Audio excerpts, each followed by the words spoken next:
নিষ্ঠুর পাষাণ আবু জাহেল সুমাইয়াকে প্রশ্ন করে বসলেন, সুমাইয়া রে, বাতিজার পক্ষে থাকবি, আমার পক্ষে থাকবি না? আমি তো মক্কা নগরীর গর্জিয়াস নেতা।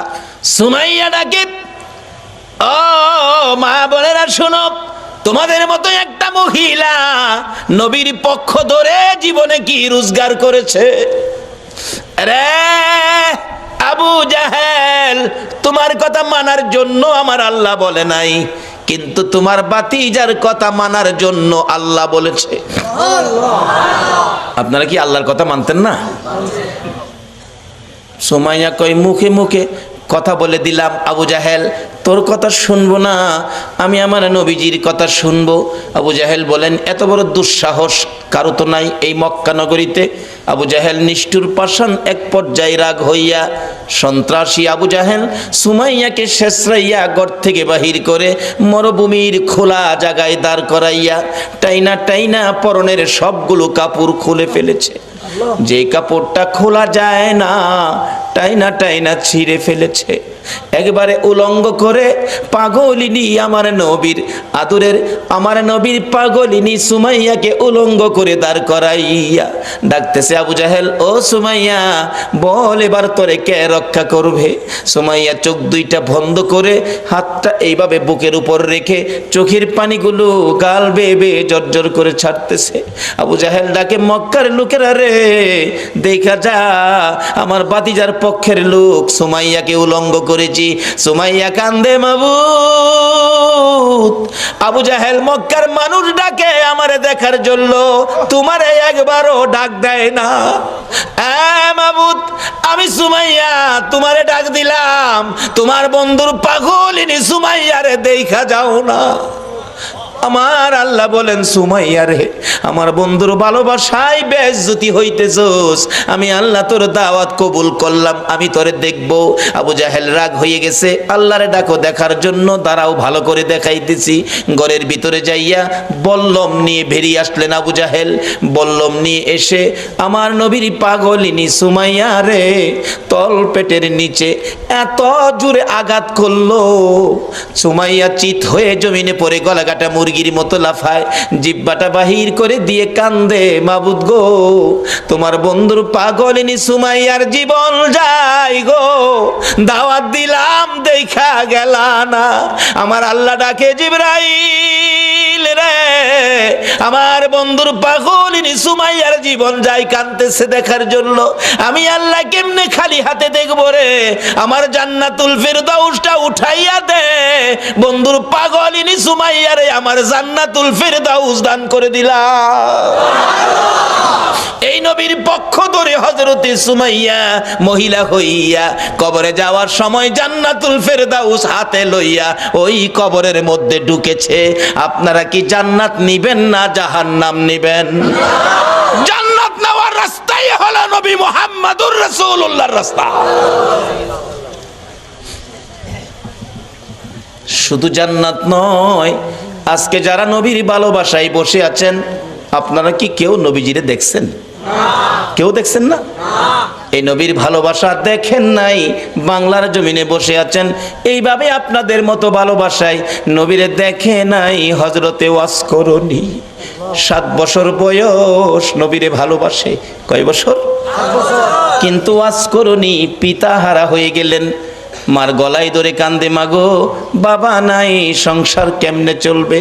মা বলেন, বাবা চিন্তা করো না, আল্লাহ চালাবে। ওয়াসকরণী সম্পূর্ণ সংসারের দায়িত্ব নিতে হলো। 7 বছর বেড়া বকরি দুম্বা লইয়া পাহাড়ে পাহাড়ে যায়, বেড়া বকরি দুম্বা ছেড়ে শুধু গুনগুন গুনগুন করে গান গায়, দয়ার নবী মায়ার নবী গো, আপনি আমার জীবনের জীবন।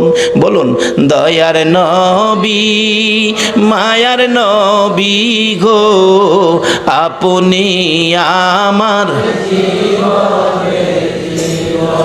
ওয়াসকরণী নবীরে দেখে নাই এই চোখে, শুধুমাত্র নবীর ভালোবাসার গান গাই, দিন যাই রাত্র যাই, মাঝে মাঝে পাহাড়ের চূড়ায় নিরিবিলি বসে নবীর ভালোবাসার গান গাই। এদিকে কারো কারো দুম্বা, কারো কারো বকরি বাগে থাফাইয়া নিয়ে যায়। মাঝে মাঝে বিচার যায় মায়ের কাছে, ও ওয়াসকরণীর মা, তোমার ওয়াসকরণীর বেড়া বকরি দুম্বা অনেকগুলি বাগে নিয়ে গেছে। মার কাছে বিচার গেলে বাড়িতে আসলে ওয়াসকরণী জিজ্ঞেস করে, মা বাবা গো, তোমার বেড়া বকরি দুম্বা বলে বাগে খাইছে, তুমি কইছিলা? মা আমি কাছে ছিলাম না, তাহলে খবরটা কি? ওয়াসকরণীটা ডাকে, মা গো আমি দেখেছি বাঘ আসছে গো মা, কিন্তু বাঘ আসে ঠিকই, আমার বকরির পাশে বাঘ নাকটা লাগাইয়া গো, নাক আমার বকরির গায়ে লাগাইয়া হাত লাগাই না। নবীর আশিকেরা গো, যেই নবীর আশিকে ওয়াসকরণী, তার বেড়া বকরি দুম্বা জংলার বাগে খায় না, নাক লাগাইয়া হাত লাগাই না। মা আমি দেখেছি ভাগ এসে আমার বকরি ছেড়ে দিয়ে অন্যের বকরি ধরে নিয়ে যায়। এ হলো নবীর ভালোবাসার পুরস্কার। মাগো কোনোদিন ভয় পাইও না, ওয়াসকরণীর বকরি জংলার বাগে খাবে না। ওয়াসকরণীর মধ্যে আছে নবীর ভালোবাসা, যেই নবীর সৃষ্টি না হইলে বাঘের সৃষ্টি হতো না। ওয়াসকরণী একদিন মাকে বললেন, মা আমাকে একটু অনুমতি দিবেন, আমি নবীর সাথে দেখা করে আসি। যাও বাবা, দেরি করো না, তাড়াতাড়ি আইসো। নবীজি বাড়ির সামনে চোখের পানি ছেড়ে ছেড়ে ডাকেন, আমার নবী আছেননি বাড়িতে? ও দয়ার নবী আছেননি বাড়িতে? ভিতর থেকে কে যেন বলে দিলেন, নাই নাই, নবীজি বাড়িতে নাই। ওয়াসকরণী দুইটা চোখের পানি আমার নবীর বাড়ির সামনে রেখে গেল। কি রাখলো? কি রাখলো? চোখের পানি। চলে গেলেন, মায়ের আদেশ, চলে যেতে হয়, দেরি করা যাবে না। কিছুক্ষণ পর আমার নবী, মায়ার নবী উপস্থিত। বাড়ির সামনে দাঁড়ায়া নবী একটা চিৎকার মারছে, বাড়িতে কে আসো গো? আমার ওয়াসকরণী বুঝি আসছিল। আল্লাহু আকবার বলো। না দেখে ভালোবাসাই যদি এত জ্বালা রে, আজকে কারা না দেখে নবীর ভালোবাসাই বসে আছো? ওয়াসকরণীর মতো পাগল হইয়া কারা মাহফিলের আয়োজন করেছো? তোমাদের জীবন ধন্য হইয়া গেছে। হযরতে ওয়াসকরণী চলে গেলেন, আমার নবী বাড়ির সামনে দাঁড়াইয়া চোখের পানি ছেড়ে দিলেন। তোরা কে, কোথায় রে? আমার ওয়াসকরণী আসছিল, তোরা বসতে দিলি না। লোকেরা বলেন, হুজুর কেমনে জানেন আসছিল? তোরা কথা জিজ্ঞাস না রে, আমার ওয়াসকরণীর চোখের পানির গন্ধ জমিনে পাওয়া যায়। যেই নবীর ভালোবাসার চোখের এক ফোঁটা পানির দাম আল্লাহর আরশের চাইতেও বেশি। যেই নবীর ভালোবাসার একটা ফোঁটা চোখের পানি যদি কারো জমিনে পড়ে, তার জন্য জাহান্নামের আগুন হারাম হইয়া যায়। ওয়াসকরণী আসছিল, তোরা বসতে দিলি না, আমার ওয়াসকরণী চলে গেল রে। ওয়াসকরণী আর কোনোদিন নবীর সাথে দেখা হয় নাই। যেদিন আমার নবী জগৎ ছেড়ে চলে যাবেন, মদিনার রওজা পাকে শুয়ে যাবেন, তার আগে আগে আবু বকর, ওমর সাহাবীরা জড়ো হয়ে তাদের একটা আলোচনা শুরু হয়ে গেল। আমার নবী দুনিয়ার থেকে বিদায় হলে নবীজির জুব্বা মুবারক নিশ্চয়ই আবু বকর পাবে। আবু বকর আমার নবীকে বড় ভালোবাসতেন। আরেকজন বলেন না, আবু বকর পাবে না, সম্ভবত মেয়ের জামাই হযরতে আলী রাদিয়াল্লাহু তাআলা আনহু পাবেন। আরেকজন বলেন না, উমর পাইতে পারেন। আরেকজন বলেন উসমান গনি বহু টাকা খরচ করেন, বহু দান করেন, নবীর ভালোবাসায় উসমান গনি পাবেন। এইভাবে আলোচনা শুরু হলে অনেকে মিলে আমার নবী উপস্থিত। কি নিয়ে তোমরা আলোচনা সমালোচনায় বসেছো? হুজুর ভাবতেছিলাম আপনার বিদায় পরে আপনার জুব্বা মুবারক ভাগি জানি কে হয়ে যায়। আমরা কেউ ভাবছি ওমর পাবে, কেউ ভাবছি আবু বকর পাবে, কেউ ভাবছে উসমান গনি পাবে, কেউ ভাবছে হযরত আলী পাবে। আমার নবী দুইটা চোখের পানি জর্জর করে ছেড়ে দিয়ে কান্দে, সাহাবীরা রে আমার জুব্বা মুবারক তোমরা কেউ পাবি না, আমার জুব্বা পাবে আমার ওয়াসকরণী রে। সাহাবীরা একজন আরেকজনের দিকে তাকাই, এটা আবার কোন শব্দ নবীজি ব্যবহার করলেন? ওয়াসকরণী নামে কোনোদিন কাউরে আমরা দেখি নাই। কে সেই ব্যক্তি? জীবনে কোনোদিন আসতে দেখি নাই, আমাদের সাথেও দেখা হয় নাই। এটা কেমন পাগল রে, জীবনে দেখা নাই, জুব্বা পেয়ে গেল। আমার ওয়াজ করনি যদি নবীর ভালোবাসায় জীবনে দেখা নাই, নবীর জুব্বা পেতে পারে।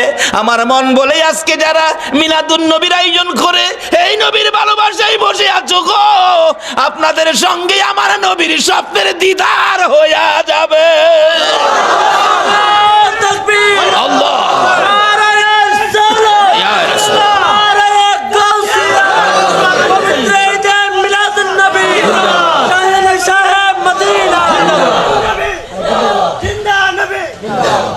বাবারা ভাইরা, হযরতে ওয়াসকরণীর জন্য আমার নবী জুব্বা বাজেট করেছে না দেখে ভালোবাসায়।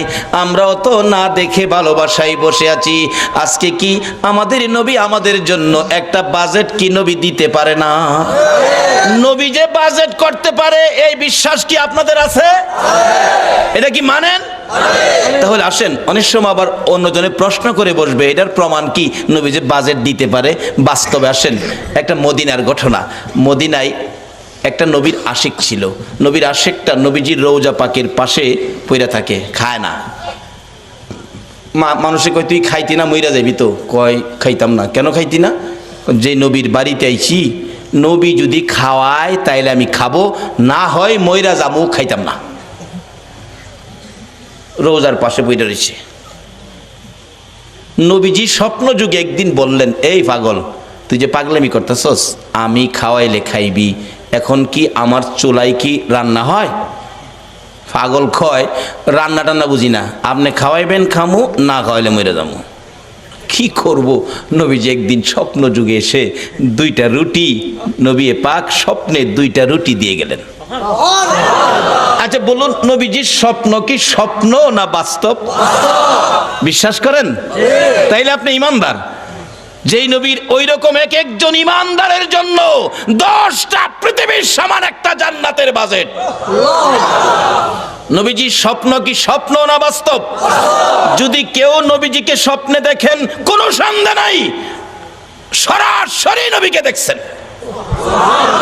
কারণ নবীর সুরত ইবলিশ ধরার ক্ষমতা নাই। 2টা রুটি নবী দিলেন। অনেক সময় স্বপ্নে আমরাও তো কিছু পাই, কিছু খাই, এরকম হয় না? হয় না?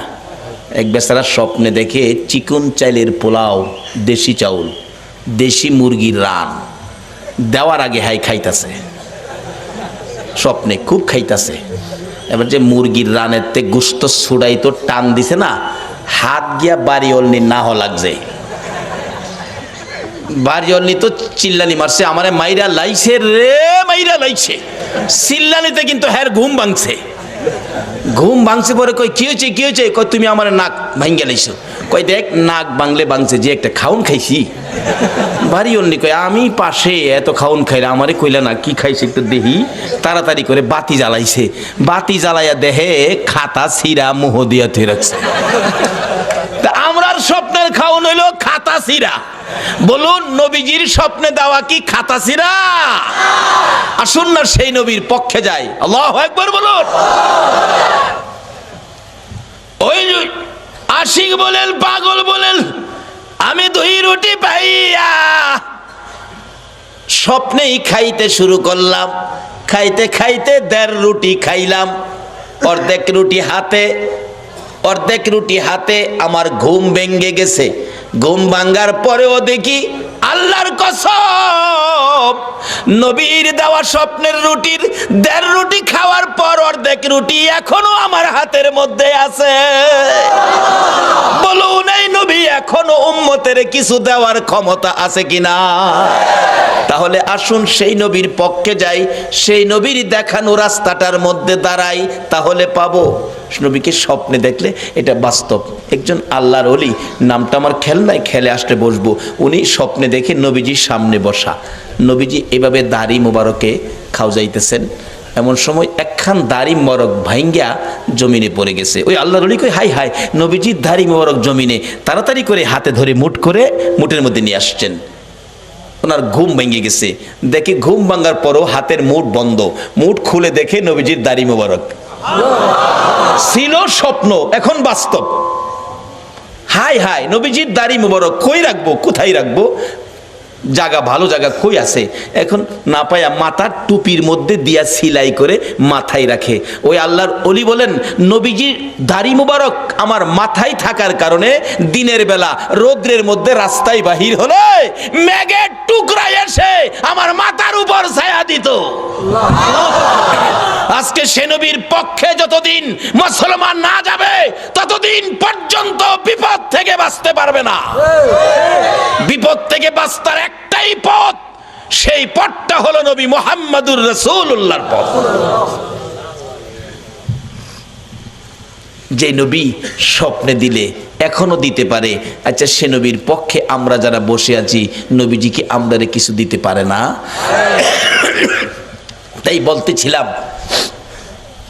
ওয়াজ করুনি নবীর ভালোবাসায় কি পাইতেছে দেখেন, আর আপনাদের জন্য কি বাজেট। আমার ওয়াজ করুনিকে আমার জুব্বা মুবারক তোমরা দিয়ে দিও। আবু বকর উমর প্রশ্ন করে বসলেন, হুজুর ওয়াজ করুনি কে, কোথায় থাকে, পরিচয় কি?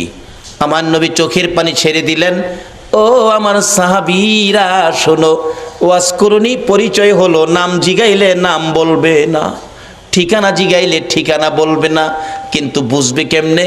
তার হাতের মধ্যে সাদা অল্প একটু দাগ আছে, এই দাগটা দেখলেই বুঝবি ইনি হলেন আমার ওয়াজ করুনি। লম্বা ঘটনা। আবু বকর উমর লইয়া মতান্তরে আবু বকর হযরত আলীকে লইয়া নবীজির জুব্বা মুবারক নিয়ে পাহাড়ে পাহাড়ে ঘুরে ওয়াজ করুনির খবর পাই না। বাবারা ভাইয়েরা, ও বাবারা ভাইয়েরা, আসুন না নবীর আশেক কিভাবে পরিচয় পাওয়া যায়। যাইতে যাইতে কোথাও পাই না, রাখালেরা রে ওয়াজ করুনি নামে কোনো পাগল তোমরা দেখছনি? রাখালেরা বলেন আপনার নাম কি? আবু বকর। ও আবু বকর, ওয়াজ করুনি চিনি না, ওই সামনের পাহাড়ের উপরে নির্জনে একটা পাগল বসে থাকে, নাম কি আমরা জানি না। দৌড়ে গেলেন, দুইজন প্রশ্ন করেন আপনার নাম কি? ও আমার নাম জিগেলেন, আমি তো আল্লাহর বান্দা। তাইলে কিছুটা ইঙ্গিত পাওয়া গেছে।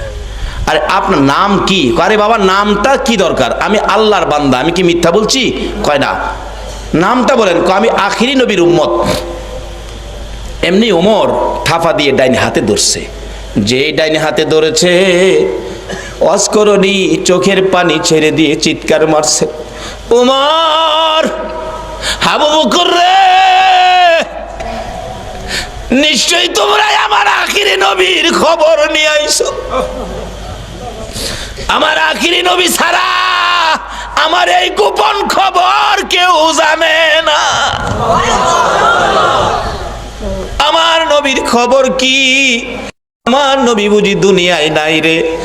ও আবু বকর উমর দুইজনে মিলে প্রশ্ন করেন, কিভাবে জানেন আপনি? কত সম্পর্ক ছিল, জীবনে কোনো দিন দেখে নাই। কারা গো এই নবীর মিলাদুন নবীর আয়োজন করেছো, নবীর ভালোবাসার রশি মদিনার সাথে লাগাইছো, নিশ্চয়ই তোমাদের সাথে একদিন আমার নবীর স্বপ্নের দিদার হয়ে যাবে। আবু বকর উমর ডাকে, ও ওয়াজ করুনি নাই রে, আমার নবী দুনিয়ায় নাই, এই জুব্বা মুবারক তোমার জন্য বাজেট করেছে। ওয়াজ করুনি বলেন, আমার জন্য জুব্বা নিয়ে আসছো, এই জুব্বা আমি কেমনে রাখবো রে, আমার নবী নাই, আমি নবীর উম্মতের জন্য কি করব? আবু বকর উমর প্রশ্ন করেন, আমরা আপনাকে কোনোদিন দেখি নাই, এত বড় বাজেট, এত বড় সম্পর্ক কিভাবে করলেন? আবু বকর উমর দুইজনে প্রশ্ন করলে হযরতে ওয়াজ করুনি ডাকে, আপনারা কি নবীকে ভালোবাসেন? হ। আপনারা ভালোবাসার কি প্রমাণ আছে আমারে দেখান তো।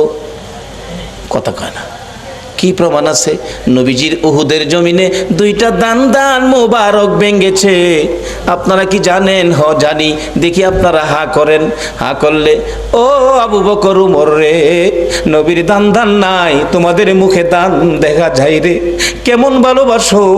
আমি ওয়াজ করুনির মুখের দিকে তাকাইয়া দেখো, আমার মুখে একটা দাঁতও নাই। যেদিন শুনেছি আমার নবীর মুখে দাঁত ভেঙেছে দুইটা, আমি পাহাড়ে বসে পাথর দিয়ে ভাঙলাম দুইটা, উপরের দাঁত ভেঙ্গে ভাবলাম উপরের দাঁত না নিচের দাঁত, নিচের থেকে ভাঙলাম দুইটা, এই দুইটা না হইয়া যদি ডান দিকের হয়, ডান দিক থেকে ভাঙলাম দুইটা, ডান দিকের উপরে না হইয়া যদি বাম দিকের দুইটা হয়, বাম দিকের ভাঙলাম দুইটা। এইভাবে আমি ওয়াজকরণী নবীর ভালোবাসায় ভাঙতে ভাঙতে 32টা দাঁত ভাঙলাম রে, নবীর ভালোবাসায় সবগুলো শেষ করে দিলাম। এবার আবু বকর উমর বলেন, ও ওয়াজকরণী বুঝেছি তোমার ভালোবাসায় নবী খুশি হইয়া তোমাকে জুব্বা মুবারক বাজেট দিয়েছে। ওয়াজকরণী জীবনে কোনোদিন আমার নবীর দেখা পায় না, এত দূর থেকে যদি ভালোবাসাই নবী পাকের জুব্বা মুবারক পাইতে পারে, আমরা বাংলার জমিন থেকে সত্যিকার অর্থে নবীর ভালোবাসা দিলে আমরা কি নবীর দিদার পাইতে পারি না? বাবারা, কোন নবী? যেই নবীর কথা মানার জন্য আমার আল্লাহ বলেছে কবরে যাওয়ার আগে মুসলমান হও। মুসলমান কিভাবে হবেন, কোন কায়দায় কোন আদর্শে মুসলমান হবেন? আল্লাহ বলেছে তোমরা আমার নবীর কথা মানো। কোন নবী? যেই নবী সকল সৃষ্টির জন্য রহমত। এখন এই নবীর কথা আপনারা মানা দরকার আছে কিনা? তাহলে কবরে গিয়া পাইবেন খাউন, আর যদি না মানেন কবরে গিয়া পাইবেন আগুন। কিভাবে আগুন, কিভাবে খাউন? আসুন আমি অল্প সময়ের মধ্যে এটা শেষ করতেছি, আপনাদের কষ্ট হইতেছে না তো? খাউন আর আগুন। নবীর কথা মানলে খাউন, না মানলে আগুন। মানলে আবু বকর, না মানলে আবু জাহেল। মানলে জান্নাতি, না মানলে দুজুকি। সহজ ওয়াজ। নবীর কথা মানবেন। আল্লাহ বলছে, আল্লাহর কথা রাইখা নবীর কথা মানতে রাজি আছেন? নবীজি একটা চিঠি নবীর পক্ষ থেকে আসছে আমাদের কাছে। নবীর একটা চিঠি আপনাদের সামনে দিলাম। প্রথম চিঠিটা হলো কাফা বিল মাউতি ওয়াইজান। রাসূল বলছে একটা ওয়াজ যথেষ্ট, তুমি তোমার মৃত্যুর কথাটা স্মরণ করো। আচ্ছা, আমরা যে মরতে হবে এই কথাটা কি রাইট? আল্লাহ তো বলছে, নবীও বলতেছে। আচ্ছা, মরার পরে যে কবরে যাবেন, কবরের জন্য কি কোনো রোজগার করছেন? বাড়ি গাড়ি কত কিছু করলেন, এগুলি যে রোজগার করে বাড়ি টাড়ি করলেন, কবরে যে যাবেন কবর রোজগার কি লইছেন? বাবারে, যত সয় সম্পদ আছে, মইরা দেখেন না, মইরা দেখেন, যত সয় সম্পদ আছে আপনার মৃত্যুর পরে আপনার ছেলে মেয়েরা বাট করে নিয়ে যাবে, আপনারে একটা টাকাও দিবে না। মইরা দেখেন না, এও তো কথা যে মইরা আবার সাম কেমনে, এও তো কতই। আসুন তাহলে একটা বাস্তবতায় যাই। এক বেচারা মইরা দেখছেন, এক বেচারা শুনছে কবরে গেলে আযাব হইব। হ্যাঁ কই একদিন মইরা দেহি কবরে গিয়া, জীবিত বেড়া কবরে গেছে, নিজেই কবর কইরা রাত্রে কবরের উপরে দিয়ে ছানি দিয়া ভিতরে বই রইছে, কি আযাব হই দেখতো। ওয়ারেন্টের আসামি ধরতে পুলিশ যাইতেছিল, দারগা সাহেব যাইতেছে, দুই পুলিশ লইয়া এই যে রাস্তার কিনারে ফাও গেছে গা এই হের কবরের ভিতরে গেছে, পরে এমনি আমজাদা ধরছে। পুলিশ ডাকতেছে, স্যার স্যার বিপদ দি কিছে, টর্চ লাইট লইয়া আইন। টর্চ দেহে বাঙ্গা কবর ফাও গেছে, দেহে ভিতরে এক বেড়া বসা। হেরে মাথার চুলো ধরে টাইন্ডা শেষরায় তুলছে। কিরে কি? স্যার কবর বলে আযাব হইব, মৌলবীরা কয়, এর লেগে কবর বসলাম, দেখলাম কি আযাব হয়। কই আযাব নাই তো, খালি পুলিশে ভাড়া মারে।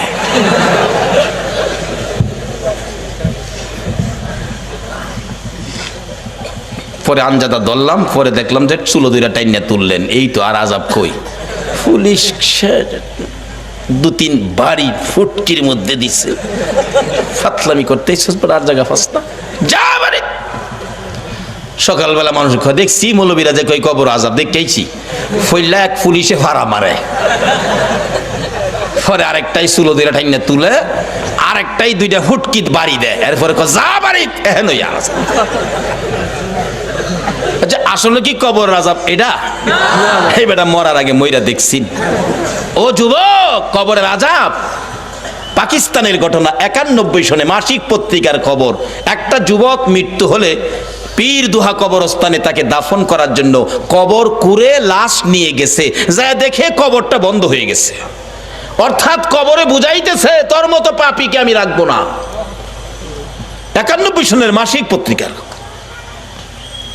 ইমাম সাহেব ছিলেন আল্লাহর ওলি মানুষ। আল্লাহর ওলি আছে না দেশে? এখন তো ওলিদের মর্যাদা নাই, এখন ওলির দরকার পড়ে না। এখন ওলির কোন প্রয়োজন পড়ে না, যে যুগ পড়ছে। আবার মাঝে মাঝে দিহি পড়ে, যখন বন্যায় সারা দেশ পানির নিচে নাইগা, তখন দেখছি রেডিও সেন্টারে গান দেয়, ওলি আল্লাহর বাংলাদেশ, কয় না, শহীদ গাজীর বাংলাদেশ, তাদের হস্তে রহম করুন আল্লাহ। এই লজ্জা করে না তাদের হস্তে তাদের দোয়াই যে দাও? বিপদে বললে বুঝি ওলি দরকার পড়ে, এরপরে ওলি লাগে না।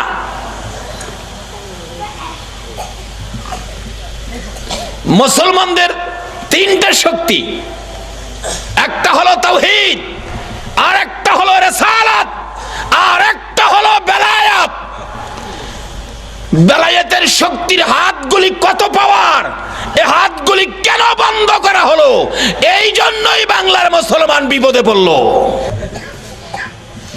তার আগে নবীর চিঠি হাতে নেন, নবীর চিঠি, আর দুনিয়া ও মাজরাতুল আখিরা। বাবারে যুবক, দুনিয়ায় বন্ধুর চিঠি পাইলে 3 বার করে পড়ো বন্ধুর চিঠি। বান্ধবীর চিঠি পাইলে দরজা বন্ধ করে পড়ো। ওই নবীর চিঠি পড়ো যেই নবী 63 বছর জিন্দেগি উম্মতি উম্মতি বলে কাঁদছে, এখনো সোনার মদিনায় শুইয়া শুইয়া আমার নবী 24 ঘন্টা উম্মতি উম্মতি বলে কান্দে।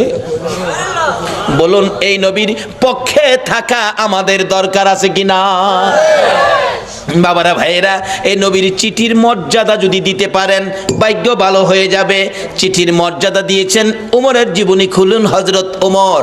নবীর চিঠি নয়, নবীর আদুরের নাতি ইমাম হুসাইন রাদিয়াল্লাহু তাআলা আনহুর চিঠির মর্যাদা দিয়ে ওমরের জীবন তো ধন্য হয়ে গেল। হুসাইনের চিঠির মর্যাদা দিয়ে যদি ওমরের জীবন ধন্য হয়, নবীর চিঠির মর্যাদা দিলে বলুন আমাদের জীবন ধন্য হবে কিনা? ওমর নবীর চিঠি নয়, আদুরের নাতি হুসাইনের চিঠির মর্যাদা কিভাবে দিয়েছেন? হুসাইন, ওমর যখন মদিনার রাষ্ট্রপতি, হুসাইন এবং ওমরের ছেলে আব্দুল্লাহ দুইজন খেলাধুলা করতে যাইয়া এক পর্যায়ে হুসাইন বলে ফেললেন ওমরের ছেলেরে, গোলামের বাচ্চা গোলাম। আব্দুল্লাহ কয়, হুসাইন আমারে গোলামের বাচ্চা গোলাম কইছেন? হ্যাঁ, বুঝছেন আমার বাবা রাষ্ট্রপতি, বাগেরে থাপ্পড় দেয়, চিনেন না আমার বাবারে? বাড়িতে গিয়ে কয়, আব্বা ওমর কি? হুসাইন আমারে কয়, আমি বলে গোলামের বাচ্চা গোলাম, আপনি বলে বড় গোলাম, আমি বলে বাচ্চা গোলাম। ওমর হাসে, কয় আব্বা আপনি হাসেন, বিচারটা করতে হবে। ওমর ডাকে, ও ও আব্দুল্লাহ, যার বিরুদ্ধে বিচার দিয়েছ তার বিচার করার ক্ষমতা আমার নাই। রে আব্দুল্লাহ, যেই নবী সেজদায় গেলে হুসাইন নবীর ঘাড় মোবারকে বসে থাকে, হুসাইন ঘাড় মোবারকে বসে থাকলে আমার নবী নামাজের তাসবিহ 5 বার 7 বার 9 বার 11 বার হুসাইন নামে না। নবী চাইলেন নামাইতে, কেন? আল্লাহনি প্রশ্ন করে বসে, বন্ধু গো, নামাজের সেজদায় গিয়ে নাতি কাঁধে লইয়া পড়ে আছো, নাতি পাইয়া কি আমি আল্লাহর কথা ভুলে গেছো? চাইছিলেন ঘাট থেকে নামাবেন, এমনি সময় আমার আল্লাহ বলেন, জিবরাইল রে, আমার বন্ধুর কানে খবর দে, হুসাইন আমার বন্ধুর ঘাড়ে বসা আছে, আমি আল্লাহর কাছে বড় ভালো লাগে, যতক্ষণ পর্যন্ত হুসাইন ইচ্ছা করে না নামবে রে, ততক্ষণ পর্যন্ত যেন আমার বন্ধু সেজদায় পড়ে থাকে। এই হুসাইনের বিচার করার ক্ষমতা আমি উমরের নাই। না বাবা, বিচার করতে হবে, যাও জুমার দিন বিচার হবে মসজিদে নববীতে। ওমর রাষ্ট্রপতি মিম্বরে উঠে ঘোষণা দিলেন, হুসাইন আছেন? হ্যাঁ। আমার ছেলেরে গোলামের বাচ্চা গোলাম কইছেন? হ্যাঁ কইছি। তা আমি তো রাষ্ট্রপতি, আমি তো কোনো গোলাম না, আমারও গোলাম কইলেন, ছেলেরে বাচ্চা গোলাম কইলেন, কই গোলামি করলাম? ও ইমাম হুসাইন আঙ্গুল ইশারা করে বলে, ওমর আমার সামনে বড় কথা কইেন না, আপনি কি আমার নানার গোলামি করেন নাই?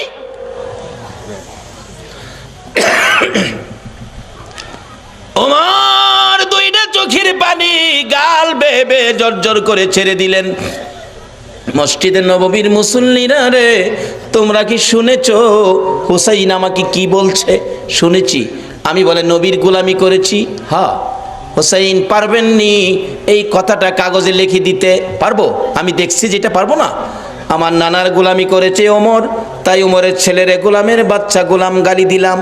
ওমর এই চিঠিখানি হাতে লইয়া ডাকে, মসজিদে নববীর মুসল্লিরা রে, আমি নবীর গোলামি করেছি, প্রমাণ দিয়েছে ইমাম হুসাইন, আমি ওমর আর কোথাও কোনো ভয় করি না।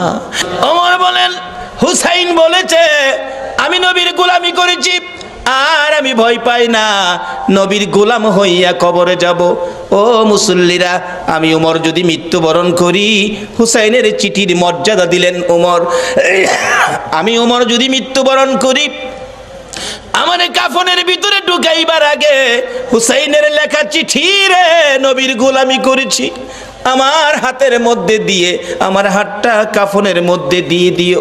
আমার আল্লাহ কই, উমর রে, আমার নবীর আদরের নাতি হুসাইনকে ভালোবাসা দিলে, আমার নবী মদিনার রওজাত থেকে বলুন এই ভালোবাসার খবর পাইছে কিনা? হুসাইনের চিঠির মর্যাদা দিয়ে ওমরের অবস্থা কি? ওমর রাষ্ট্রপতি, মসজিদে নববীর মধ্যে নামাজের ভিতরে ওমরের কলিজার মধ্যে ছুরির আঘাত করেছে, জামাতের মধ্যে ওমর ঢলে পড়ে গেছে, রক্তে মসজিদে নববী লাল লাল হয়ে গেছে, মুসল্লিদের পায়ের নিচে জামাতের মধ্যে রক্ত যাইতেছে, মুসল্লিরা নামাজের মধ্যে চিৎকার মারছে, কার রক্ত রে? মসজিদে নববী লাল হয়ে গেছে। ওমর ঢলে পড়ে আছে, ওমরের ছেলে ডাকতেছে, মুসল্লিরা গো, আমার বাবারে আঘাত করেছে, কে জানি, দরজা বন্ধ করে দেন, প্রতিশোধ নিব, বিচার করব কোন মুনাফেক জানি আঘাত করেছে। ওমর ছোট্ট ছোট্ট সুরে ডাকে, ও বাবা আমার কাছে আসো, প্রতিশোধ নিবা, বিচার করবা আমাকে খুশি করার জন্য। হ বাবা, বাবা রে, বিচার করে প্রতিশোধ নিয়ে খুশি করতে পারবি না, আমাকে যদি খুশি করতে হয় আমি তো মরে যাব রে বাবা, একটা কথা শুনো। কি কথা? ছেলে, নবীজির রওজার পাশে আমার ভাই আবু বকর ঘুমাইছে, আর একটা জায়গা খালি আছে রে ছেলে, আমাকে যদি খুশি করতে হয় মা আয়েশা সিদ্দিকার কাছ থেকে অনুমতি নিয়ে আসো, আমি উমরকে নবীজির পাশে নিয়ে শুয়াইতে পারো, নবীর পাশে যদি আমারে শুয়াইতে পারো রে, আমি উমর খুশি হইয়া যাইব। অথচ তখনও তিনি রাষ্ট্রপতি, ইচ্ছে করলে গায়ের জোরে শুইতে পারতেন, কিন্তু ইসলাম কোনোদিন গায়ের জোর ব্যবহার করে না। নবীরে মানেন, সব বুঝে আসবে। দৌড়ে গেলেন উমরের ছেলে, মা আয়েশা সিদ্দিকা, আমার বাবাকে ছুরির আঘাত করেছে, বাবার মৃত্যু হয়ে যাবে, বাবা কাঁদতেছে, নবীজির রোজার পাশে একটু জায়গা এখানে শোয়ার জন্য অনুমতি দেবেন? মা আয়েশা ভাবতেছেন, ইচ্ছে ছিল আমি এখানে শুইব নবীজির পাশে, এক পাশে আমার বাবা আবু বকর, আরেক পাশে আমি শুইব। ওমর অনুমতি চাইলেন, কি বলবো, আচ্ছা আপনি এখন যান, আমি একটু পরামর্শ করি। ওমরের ছেলে চলে গেছে, বাবা অনুমতি হয় নাই, তুমি আবার যাও, আবার যাও। আবার আয়েশা দেখে মা আয়েশা সিদ্দিকা নবীজির রওজার পাশে দাঁড়িয়ে আছে, প্রশ্ন রাখতেছেন, নবী গো, ওমর আপনার পাশে শুইতে চাই, ইচ্ছে ছিল আমি আয়েশা আপনার পাশে শুইব। হুজুর বলুন কে আপনার পাশে শুইব? আমি আয়েশা না উমর? আমার নবী হুসাইনের চিঠির মর্যাদা দেওয়ার কারণে রোজার ভিতর থেকে নবী ডাকতেছে, রে আয়েশা, আয়েশা রে, আমার উমরকে আমার পাশে শুয়ার অনুমতি দে। নবী ডাইকা ডাইকা পাশের বিছানায় শুয়াইলেন। নবীর আদরের নাতি হুসাইনের চিঠির মর্যাদা দিলে নবী যদি ডাইকা ডাইকা পাশে শুয়াই গো, এই নবীর চিঠির মর্যাদা সরাসরি দিলে বলুন বিপদে পড়লে নবী আমাদের পাশে আসবে কিনা? বাবারা ভাইয়েরা, মরতে হবে, মরার আগে আসুন রাস্তাটা ক্লিয়ার করি, নবীর চিঠির মর্যাদা দেই। নবী বলেছে কাফা বিল মাউতি ওয়াইজান, একটা চিঠি হলো একটা ওয়াজ যথেষ্ট, মৃত্যুর কথা স্মরণ। আরেকটা চিঠি হলো আদ-দুনিয়া ও মাজরাতুল আখিরা, এই জগৎ থেকে আখিরাতের বাজার আমাদের করতে হবে, কিন্তু দুনিয়ার বাজার করলাম, আখিরাতের বাজার নাই। মরে দেখেন আপনার কিছুই দুনিয়ার সঙ্গী নাই। আরে মা বাবার কথা মতো যে জন চলে না, বলুন বলুন, মা বাবার কথা মতো যে জন চলে না, আল্লাহ নবীজির দয়া দয়া তারা পাবি না। হায়রে আল্লাহ নবীজির মা বাবাকে দুঃখ দিলে নামাজে রোজা যাই বিফলে, মা বাবাকে দুঃখ দিলে নামাজে রোজা যাই বিফলে, মার কলিজায় আঘাত দিলে খোদা সহে না, মার কলিজায় আঘাত দিলে খোদা সহে না। আল্লাহ নবীজির দয়া তারা পাবি না। হায়রে আল্লাহ নবীজির। মা একটা চিৎকার মারছে, রে কবিরাজ আমি মা রাজি আছি। একজন শুধু রাজি হইছে, বলুন এই ব্যক্তিটা কে? জোরে বলুন কে? কোন মা রে? আমার নবী বলেছে এই মায়ের পায়ের নিচে তোমার জান্নাত। বাবারে আর যাই করো না করো মা বাবার মনে কষ্ট দিও না। মা বলেন কবিরাজ আমি রাজি আছি। কবিরাজ বলেন মা কেউ রাজি হলো না, আপনি কেন রাজি হলেন? মা দুঃখের কথাগুলো বুঝাইতে চাইতেছে, কবিরাজ রে এই সন্তান যখন আমি মায়ের পেটে ছিল 10 মাস 10 দিন, কোন রাত সারা রাত আমি ঘুমাইতে পারি নাই, দাঁড়ায়া দাঁড়ায়া কাটাইছি। যেদিন বাবা দুনিয়ায় আসবে রে কবিরাজ, প্রথম দিনের ব্যথা সহ্য করেছি, কারো কাছে কই নাই। দ্বিতীয় দিনের ব্যথা জিহ্বা কামড়ায় সহ্য করেছি। তৃতীয় দিনের ব্যথা সহ্য করতে পারি নাই রে কবিরাজ, বেহুশ হয়ে গেছি। আমার শাশুড়ি মা দৌড়ায় আসছে, আমার বৌমার কি হলো? আশপাশি মুরব্বী মহিলাদেরকে দৌড়াইয়া জোর করেছে। মহিলারা বলছে ভয় পায়েন না, অন্য কিছু না, আপনার বৌমার সন্তানাদি হবে। তাহলে তোমরা আমার বৌমার মাথায় পানি দাও গো, আমার বৌমা বেহুশ হয়ে গেছে। কবিরাজ বালতির পর বালতি পানি মাথায় দিয়ে জ্ঞান যখন ফিরলে রে কবিরাজ, এত ব্যথা সহ্য করতে পারি না। আমি মুরব্বী মহিলাদেরকে বলেছিলাম সন্তানের প্রসব এত ব্যথা আমি আগে জানি না গো মা।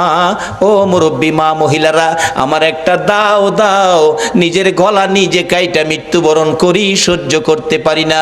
দেখলাম মহিলারা দাও জাতীয় সবগুলো জিনিস ঘরের বাইরে ফালাইয়া দরজা বন্ধ করে দিয়েছে। আবার বলেছিলাম মহিলারা গো আমার 2 টাকার বিষ কিনা দাও গো, সন্তানের প্রসবের এত ব্যথা আমি আগে জানি না।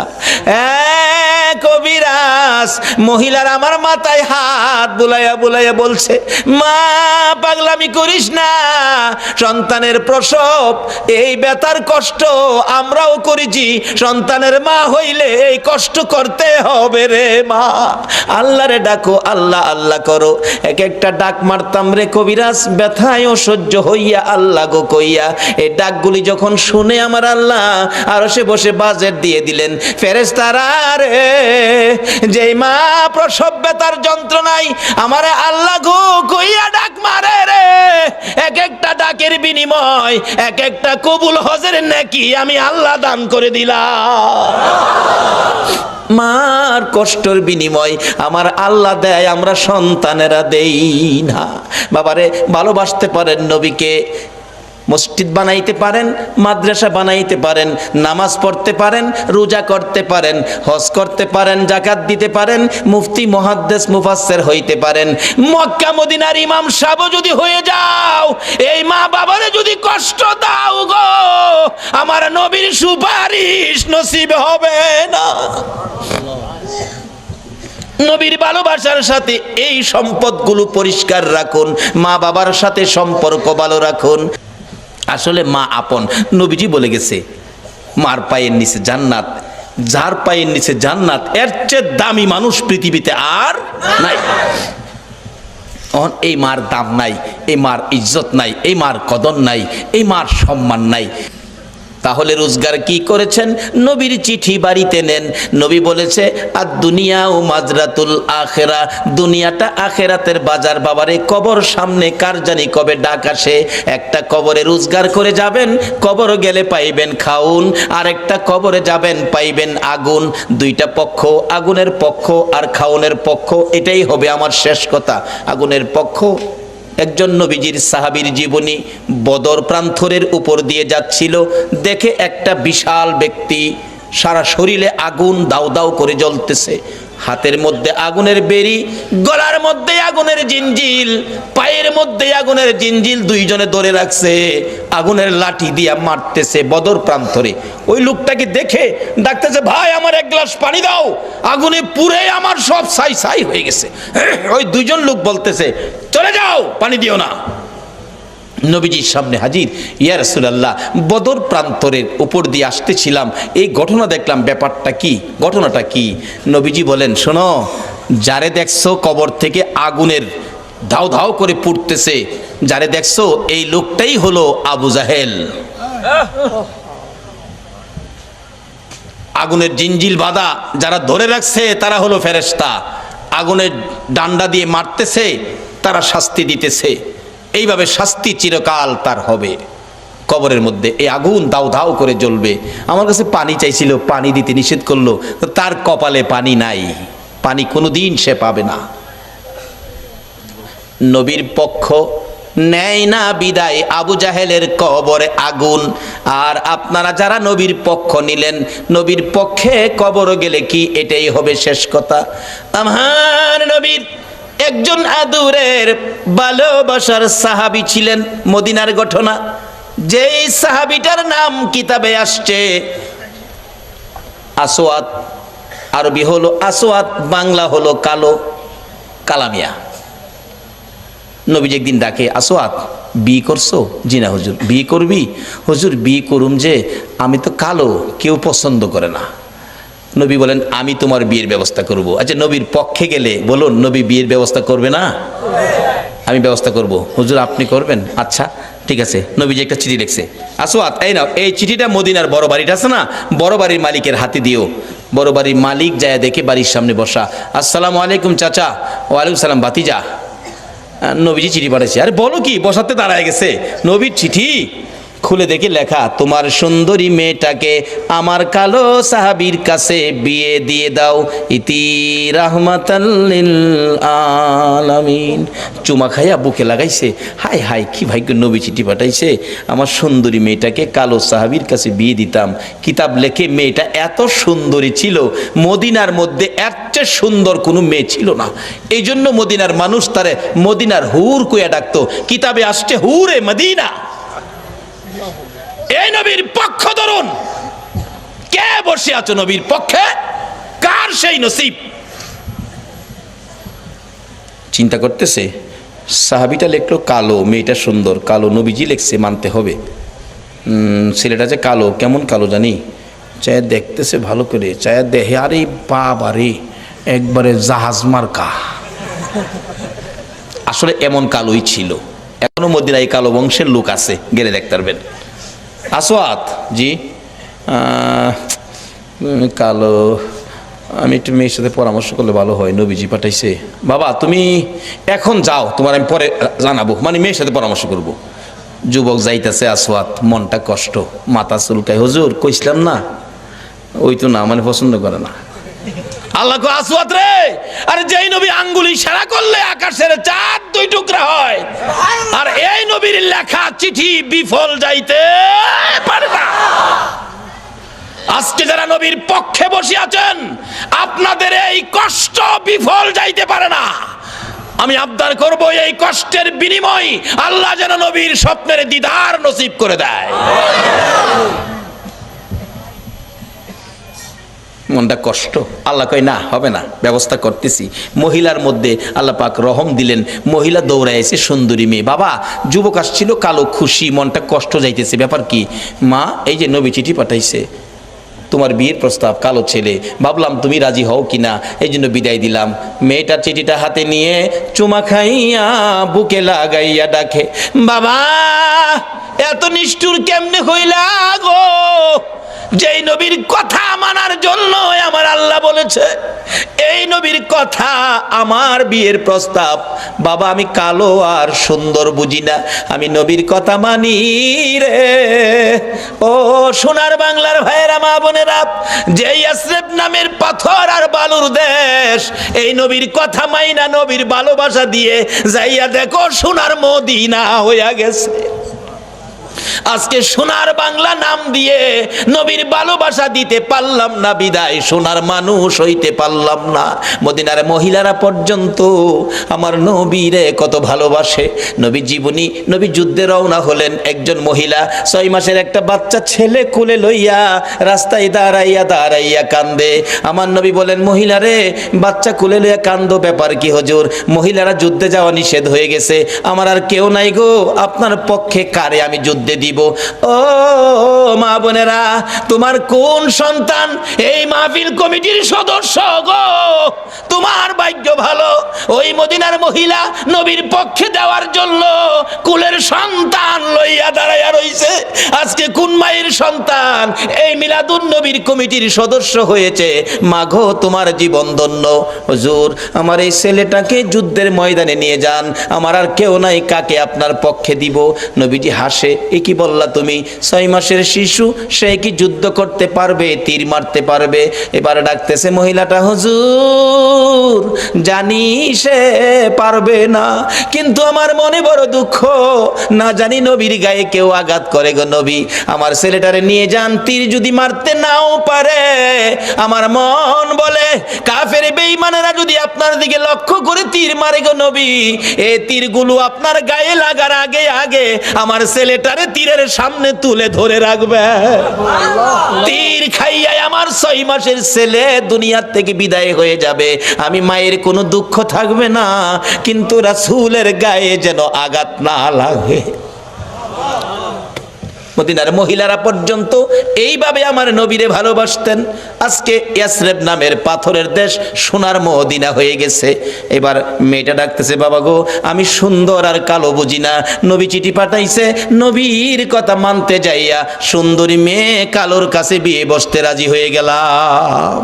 বাবা ডাক দেন, যাইতেছে গা, নবী কষ্ট পাবে। মদিনার মহিলারা পর্যন্ত নবী কষ্ট পাবে এই কাজ করতে রাজি না। ডাক দেন, বাবা তো আগেই রাজি। আসওয়াদ, কালামিয়া আসেন। ডাহের সাইজ দেখা যা ভালোই, বিয়াটা যদি হয় আপনারা কি দাওয়াত দিলে যাইবেন? কেউ রাজি না, যাইতেন না? বুঝছি কিছু টাকা পয়সা লাগে হয়তো, বিয়াত গেলে লেগে রাজি না। আরে এই বিয়ার টাকা লাগতো না, রাজি কিনা কন? যাওন লাগতো না, বিয়া হয়ে গেছে। আসেন। আসসালামু আলাইকুম চাচা। ওয়ালাইকুম সালাম বাতিজা, কি ব্যাপার? বাবা আমার মেয়ে তো রাজি হয়েছে। কত রাজি হলে তো খুশির ব্যাপার। আল্লাহকে রাজি হইতো না, রাজি করাইছি। নবীর পক্ষের বেইজ্জতি হতে পারে না, এটা আল্লাহ দেবে না। বাবা শুনেন, মহারানার টাকা আনছেন? আসওয়াদ কয়, মহারানার টাকা? নবীর চিঠি ছাড়া আমার কাছে আর কিছু নাই। আচ্ছা, এই নবীর চিঠি থাকলে আর লাগে কিছু? নবীর চিঠি কিছু নাই। মেয়েটা কয়, আব্বা আপনি না ধনী মানুষ, নবী যখন পাঠাইছে মনে হয় গরিব লোক, মহারানার টাকা দেওয়ার জন্য আপনি তাকে কিছু সাহায্য দেন। কেমন মেয়ে, বাবারে পরামর্শ দেয়, নবী খুশি হইব কোন কাজে, দেন নবী খুশি হইব, আল্লাহ খুশি হইব, সাহায্য, যৌতুক না, সাহায্য। মেয়ের পরামর্শ দিলেন, আসওয়াদ নেন, এটা মহারণা দিয়েন। আবার জিগায়, আসওয়াদ আজকে বিয়ে হলে একটা নতুন কাপড় কিনতে পারবি, টাকা আছে? ওই এমটি পকেট, একবারে খালি, কিছু নাই। দিবেন কিনা কন? না দিলে জামুগা, অন সাহসে উঠছে। মেয়েটাকে, বাবা এটা পাগল, যাইতে দিয়েন না, নবী কষ্ট পাইব। বাবা আপনারা ধনী মানুষ, কেমন মেয়েও বাবারে পরামর্শ দেয়, ধনী মানুষ না আপনি, দেন না বাবা। একটা কাপড়ের টাকা দিলেন, মহারানার টাকাও বাবা দিলেন। লইয়া আসওয়াদ মদিনার মার্কেটে বিয়ের বাজার করবে। কাপড়ের দোকানে ঢুকলেন, দোকানদার, কাপড় দে, সুন্দরী মেয়ে বিয়ে করব, দেখেন কোনটা নিবেন কোনটা না। আসওয়াদ দেখতেছে কোনটা নিবে কোনটা না। এমন সময় শুনে রে, রাস্তা দিয়ে কে যেন পাগলের মতো দৌড়ায়, এতিমের মতো কান্দে আর ডাকে, রে মদিনার দোকানদারেরা, ও মদিনার যুবকেরা, ও মদিনার সাহাবী, খবর পাইছো নি? আল্লাহর বন্ধু যুদ্ধের ময়দানে রওনা হয়ে গেছে। এমনি সময় যুবকেরা দৌড়াইয়া বাড়িতে গিয়ে যুদ্ধের পোশাক পরে তরবারি হাতে মার পায়ে সালাম করতেছে, মা গো বিদায় দাও গো মা। নবী বলে, যুদ্ধে গেছে, বিদায় দাও, দেখা হবে হাসরের ময়দান। দোকানদারেরা দোকান বন্ধ করতেছে, দোকানদারি করবে না। আসওয়াদ নিজেকে নিজে প্রশ্ন করে, ও আসওয়াদ, নবী বলে যুদ্ধে যাইতেছে, তুই কি এখন যুদ্ধের বাজার করবি না বিয়ের বাজার করবি? মন ফাইসালা দিলেন নবী যুদ্ধে যাবে, বিয়ের বাজার করব না। বিয়ের বাজারের সবগুলো টাকা লইয়া, নবীর ভালোবাসা কাকে কয়, একটা তরবারি বিয়ের বাজারের টাকা দিয়ে যুদ্ধের বাজার তরবারি কিনে নবীর পিছে পিছে দৌড়াইয়া যুদ্ধের ময়দানে যুদ্ধ করতে করতে হযরতে আসওয়াদ শহীদ হয়ে গেছে। যে যুদ্ধে 70 জন সাহাবা জীবন দিয়েছে, আমার নবী যুদ্ধ শেষে ডাকতেছেন, সাহাবীরা রে আমার শহীদদেরকে দাফন কর, গোসল দিস না রে, রক্ত মাখা জামা গুলো পাল্টাইস না, রক্ত মাখা জামা সহ দাফন করে দে। আমি নবী হাসরের ময়দানে আমার আল্লাহরে দেখাবো আমার উম্মতেরা কত পাগল ছিল। সেই নবীর ভালোবাসায় কারা বসে আছেন? আমার নবী দাফনের নির্দেশ দিলে 69 জনকে রক্ত মাখা জামা কাপড় সহ দাফন করা হলো। 70-এর মাথায় দূরে পড়ে আছে হযরতে আসওয়াদ। নবী বলেন, সাহাবীরা রে আমার আসওয়াদ বিয়ে করতে গিয়েছিল, এই ময়দানে দেখা যায়। একজন বলেন, হুজুর আমি দেখেছি বিয়ের বাজারের টাকা দিয়ে আপনার কথা শুনে যুদ্ধের বাজার করে জীবন দিয়ে ফেলেছে। আমার নবী বলেন, কাছে যাইয়া দেখি নতুন তরবারিটা হাতে চিত হয়ে পড়ে আছে, জিহ্বাটা বাহির হয়ে কপালে লাইগা রয়েছে, কলিজাটা বাহির হইয়া থরথর করে কাঁপতেছে। আমার নবী ডাকে, আসওয়াদ রে মদিনার হুর নিলি না, নবীর ভালোবাসায় জীবন দিলি রে, কলিজা দেখাইয়া বিদায় হইলি, মাবুদ আমার আসওয়াদ রে কি দিবা গো আল্লাহ। নবী বলেন, আমি কবরের পাশে দাঁড়িয়ে আছি, আসওয়াদের লাশটা ধরে ধরে নিয়ে আনতেছি কবরে দেওয়ার জন্য। নবীজি কবরের দিকে তাকাইয়া মুস্কি মুস্কি হাসতেছেন। সাহাবীরা বলেন, ইয়া রাসূলুল্লাহ এই কবরের দিকে তাকাইয়া মুস্কি মুস্কি হাসেন কারণ কি? আমার নবী বলেন, সাহাবীরা রে আমি যা দেখি তোমরা তা দেখো না, আমি যা জানি তোমরা তা জানো না। হুজুর কি দেখে হাসলেন আমরা জানতে চাই। আমার নবী ডাকে, সাহাবীরা রে আমার আসওয়াদ মদিনার হুর ফালাইয়া আমি নবীর ভালোবাসায় বিয়ের বাজারের টাকা দিয়ে যুদ্ধের বাজার করে জীবন দিয়ে কবরে রওনা হয়েছে। আমি তার কবরের পাশে দাঁড়াইয়া দেখি রে মদিনার হুরের পরিবর্তে রে আসওয়াতের কবরে জান্নাতের হুর পাঠাইয়া দিছে। একটা পক্ষ হলো জান্নাতে খাউন, কবরের মধ্যে জান্নাতের হুর, আরেকটা পক্ষ হলো কবর আগুন। যেই পক্ষটা নবীর দুশ্মন এটার কবরে হবে আগুন, আর যেই পক্ষটা নবী ভালোবাসছে নবীর পক্ষে ছিল এই পক্ষটাই হবে জান্নাতের খাউন, আর কবরে হবে জান্নাতের হুর। বাবারা কবরে যখন যাইতেই হবে এই পক্ষটা ধরুন, যেই পক্ষটাই কবরে গেলে, যেই নবীর ভালোবাসাই কবরে গেলে দুনিয়ার হুরের পরিবর্তে জান্নাতের হুর কবর আসে, সেই পক্ষটাই হলো মিলাদুন নবীর পক্ষ, সেই পক্ষটাই হলো ঈদে মিলাদুন নবীর পক্ষ, সেই পক্ষটা হলো এই নবীর ভালোবাসা, এই নবীর কথাগুলো মানা। আল্লাহ আমাদের সকলকে এই নবীকে ভালোবাসা, এই নবীর কথা মানার তৌফিক দান করুক। সকলে বলুন আমিন।